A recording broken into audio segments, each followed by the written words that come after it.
ಎಲ್ಲರಿಗೂ ನಮಸ್ಕಾರ. ಆರೋಗ್ಯಕ್ಕೆ ಉಪಯುಕ್ತವಾದ ಕರ್ಬೂಜದ ಹಣ್ಣಿನ ಜ್ಯೂಸು. ಮೊದಲಿಗೆ ಸಿಪ್ಪೆಯೆಲ್ಲ ತೆಗೆದುಕೊಂಡು ಅದನ್ನು ಕಟ್ ಮಾಡಿಕೊಂಡು ಒಳಗಡೆ ಬೀಜ ತೆಗೆದು ಸಣ್ಣಗೆ ಪೀಸ್ ಮಾಡ್ಕೊಳ್ಳಿ.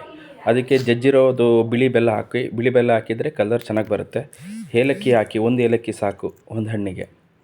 ಏಲಕ್ಕಿ ಬೀಜ ಹಾಕಿ ಸಿಪ್ಪೆ ಬಿಸಾಕಿ ನಂತರ ಈ ಫ್ರಿಡ್ಜಲ್ಲಿ ಹಾಲು ಇಕ್ಕಿರಿ.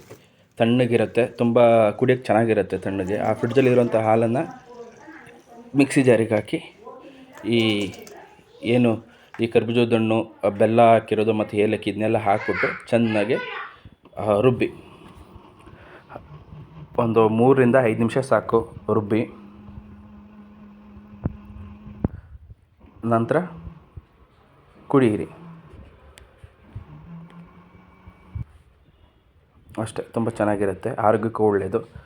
ಅಲ್ಲಿ ಇಲ್ಲಿ ಕುಡಿಯೋದಕ್ಕಿಂತ ಮನೇಲಿ ಮಾಡ್ಕೊಂಡು ಕುಡಿಯೋದು ಬೆಸ್ಟು.